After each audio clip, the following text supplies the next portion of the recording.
Sebuah rumah di kawasan padat penduduk Warakas 3, Tanjung Priok, Jakarta Utara ludes terbakar. Kebakaran terjadi diduga berasal dari ledakan petasan yang jatuh ke rumah warga.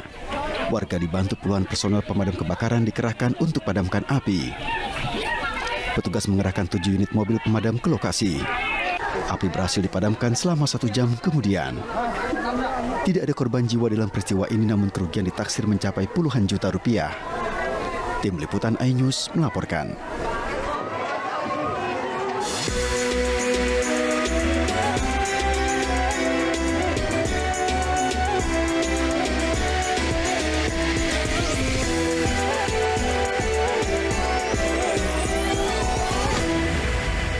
Acara ini dipersembahkan oleh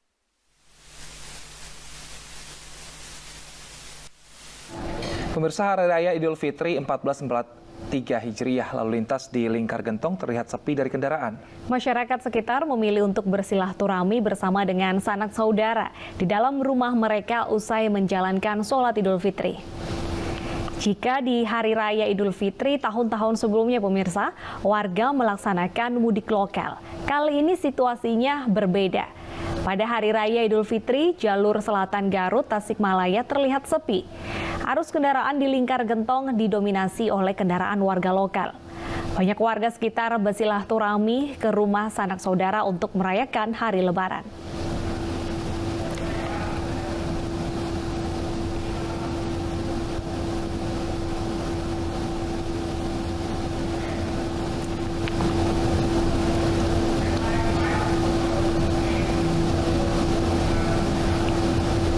Pemirsa, kami ajak Anda untuk memantau bagaimana situasi arus mudik di hari pertama perayaan Idul Fitri. Sudah ada rekan kami Bayu Pradana di jalur Gentong, Garut, Jawa Barat, dan juga Yasmin Atania di gerbang tol Cikampek Utama. Kita ke Bayu terlebih dahulu. Bayu, bagaimana situasi Hari Raya Lebaran pertama di sana?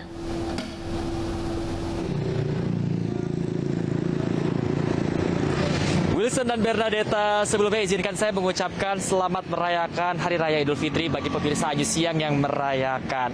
Begitu juga di tempat saya melaporkan saat ini, yaitu di Tasikmalaya, di mana nuansa Idul Fitri ini sudah terlihat sejak pagi tadi. Meski demikian, di Hari Raya Idul Fitri ini justru terlihat sepi di sekitaran jalur selatan, terutama di Tasikmalaya. Untuk lebih lengkapnya, mungkin kita akan melihat langsung bersama juru kamera Enggar Listiar. Di belakang saya, ini adalah Lingkar Gentong, jalur selatan, di mana kalau kita lihat semakin sepi kalau dibandingkan dengan beberapa hari yang lalu.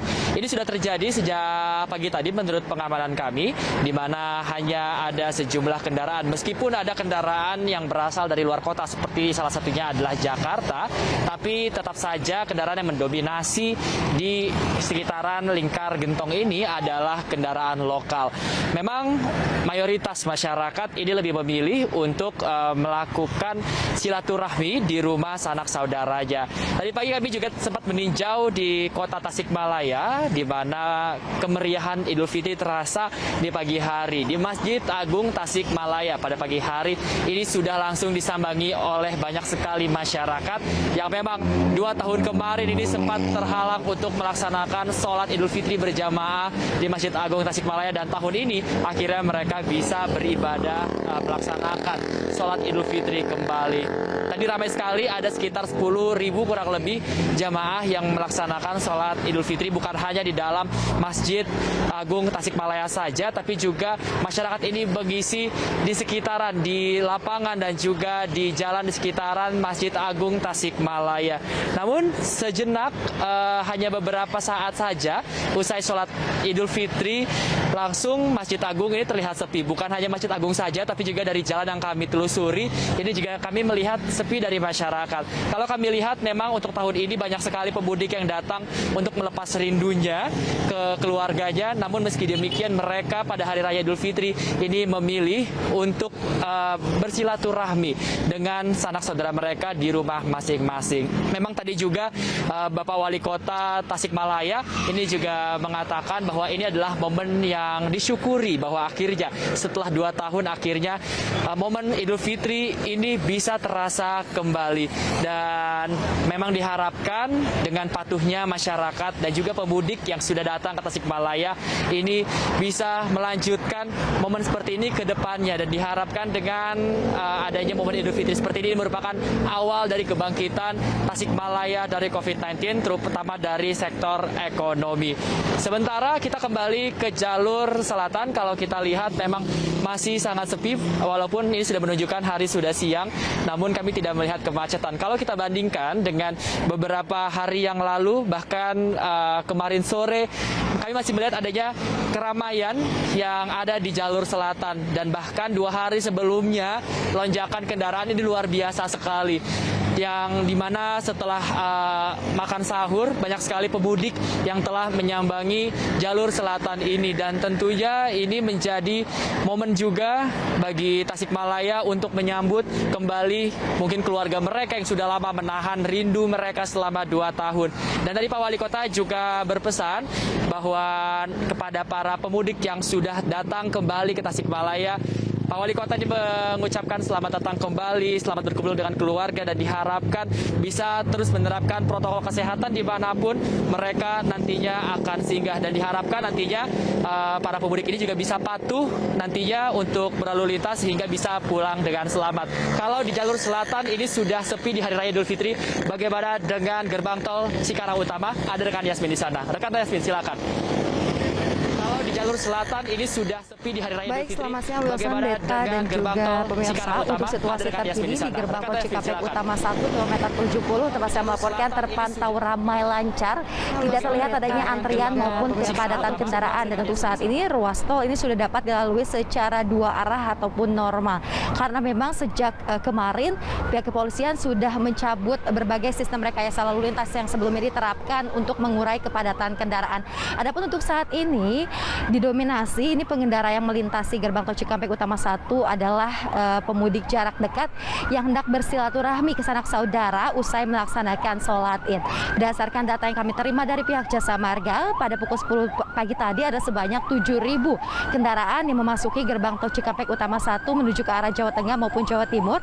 Selang 1 jam saja ini sudah meningkat menjadi 12.000 kendaraan.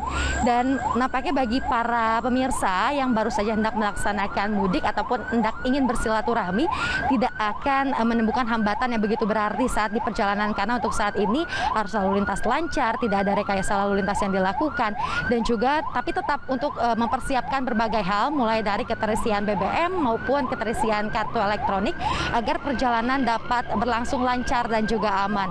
Wilson, Deta. Yasmin, jika arus mudik sudah berlangsung dan sudah mencapai puncaknya, bagaimana dengan arus balik? Diperkirakan tanggal berapa arus balik akan mulai terjadi? Ya, Wilson dan juga pemirsa, berdasarkan keterangan dari pihak kepolisian sejauh ini untuk arus balik akan dimulai dari tanggal 6 hingga tanggal 8 Mei 2022. Adapun saat ini pihak kepolisian tentunya sudah mempersiapkan rekayasa lalu lintas yang nantinya dilakukan. Namun untuk kapan atau rekayasa apa yang nantinya akan berlakukan terlebih dahulu, ini melihat situasi di lapangan, karena segala upaya yang dilakukan oleh pihak kepolisian maupun Jasa Marga dalam penerapan rekayasa lalu lintas ini berpatokan dengan kondisi di lapangan, sejauh apa volume kendaraan terjadi pada saat itu, dan bagaimanakah sistem yang tepat untuk mengatur adanya nantinya terkait dengan volume kendaraan yang dapat terurai. Wilson. Baik, terima kasih Yasmin atas laporannya. Sebelumnya ada Bayu juga dari Lingkar Gentong. Selamat bertugas kembali teman-teman, dan selamat merayakan Lebaran di lokasi Anda melaporkan. Dan selanjutnya pemirsa, kita akan bergabung bersama rekan Lineke Utsiki di Palimanan Kanci, tepatnya di rest area 207A Cirebon, Jawa Barat.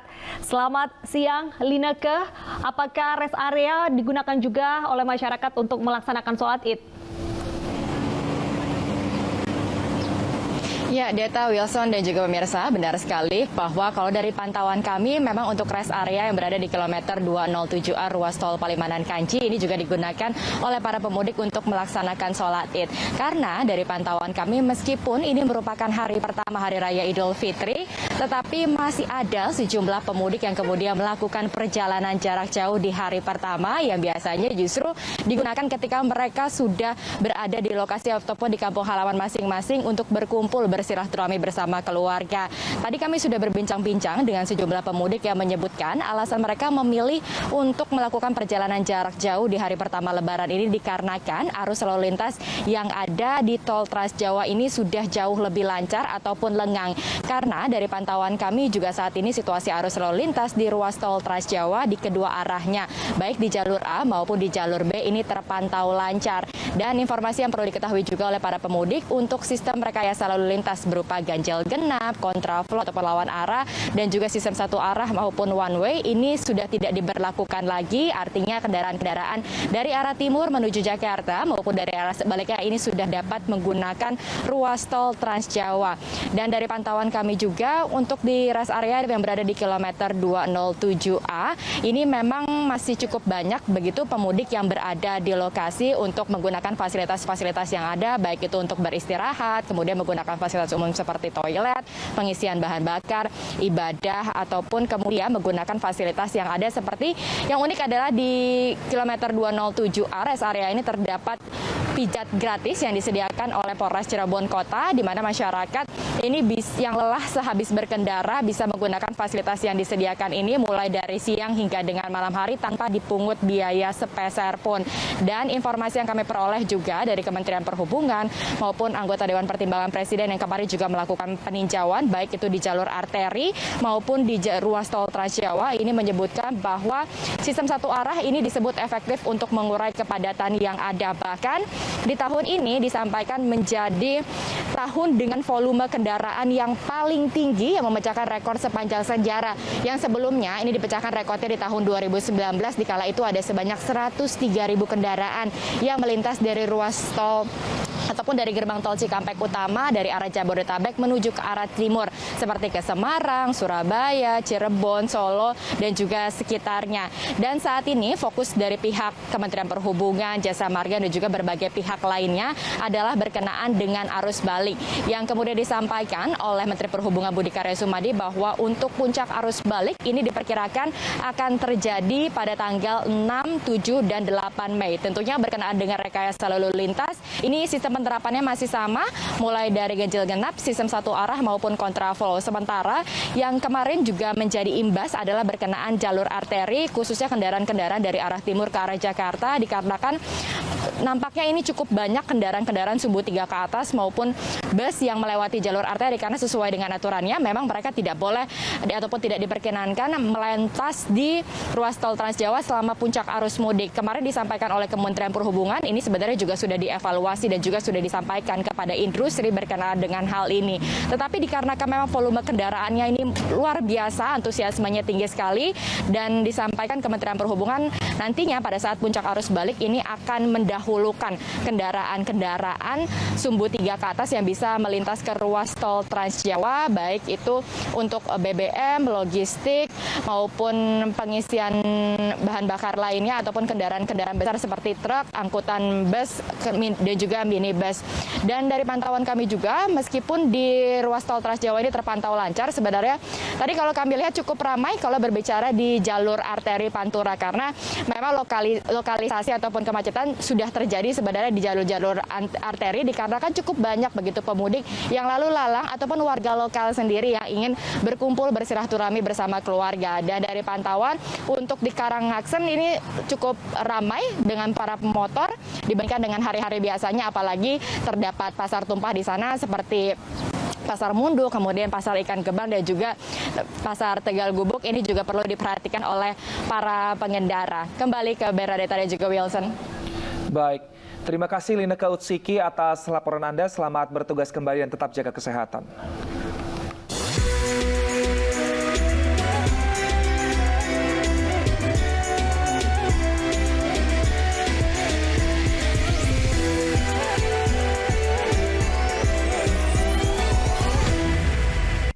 Acara ini dipersembahkan oleh Pemirsa, ini yang akan kembali usai jeda, tetap bersama kami.